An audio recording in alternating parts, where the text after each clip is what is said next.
India की ये वाकई एक बड़ी कामयाबी थी और वो मुबारकबाद का हकदार है। खास तौर पे इसलिए कि इस सारे अमल में सिर्फ $75 मिलियन की लागत आई। $75 मिलियन तो सिर्फ एक F-16 तैयारे की कीमत बनती है। फिर यह भी एक हकीकत है कि चीन मरीख तक जाने में अभी तक कामयाब नहीं हो सका है। लिहाजा मैं समझता हूं कि इंडिया वाकई मुबारकबाद का मुस्तहिक है और अब हमें इस बात पर सोचने की ज़रूरत है कि वो एक तीसरी दुनिया का मुल्क है, गरीब मुल्क है। वो मरीख तक जाने में एक जहाज़ जिसका नाम मंगलयान था, मरीख की तरफ रवाना किया। इसने तकरीबन 600 मिलियन किलोमीटर का फासला तय किया 10 महीनों के अंदर और फिर यह मरीख के नज़दीक पहुंचा और फिर उसके गिर्द चक्कर लगाना शुरू कर दिया। इंडिया के लोग बेहद खुश हुए और इसको जबरदस्त कामयाबी करार दे दिया गया।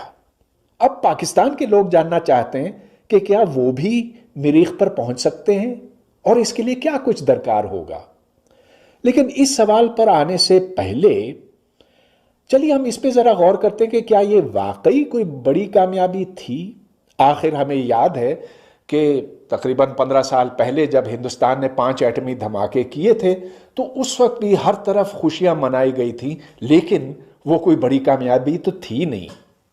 इसलिए कि एटम बम बनाना आजकल के ज़माने में तो कोई बड़ी बात है नहीं। एक शिकस्ता मुल्क शुमाली कोरिया जैसा वो भी बना सकता है। लेकिन मंगलयान की बात इससे मुख्तलिफ है।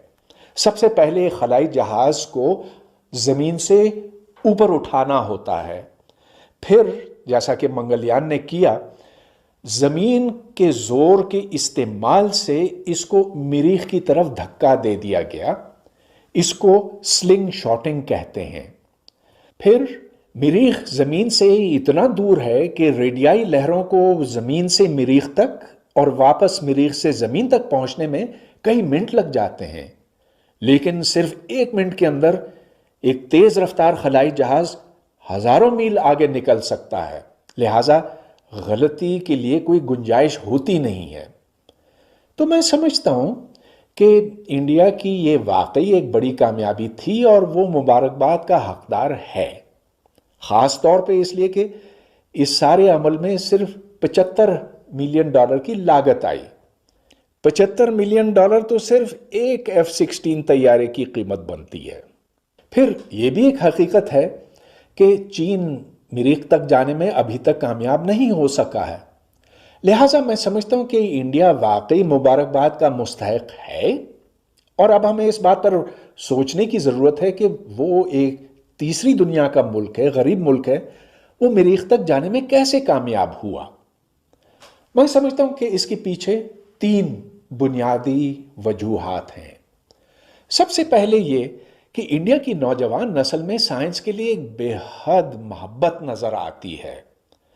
इंडिया के हर शहर में कम से कम एक साइंस का म्यूजियम तो जरूर होता है और कहीं 2, कहीं 3, कहीं 4। वहां बेशुमार साइंसी सोसाइटियां हैं और वो सरगर्मियों में हर वक्त मसरूफ अमल नजर आती हैं। सन 2005 में मैंने ये शौक अपनी आंखों से देखा था। मैंने इंडिया के 7 मुख्तलिफ शहरों में स्कूल, कॉलेज और यूनिवर्सिटियों में लेक्चर दिए थे साइंस के ऊपर।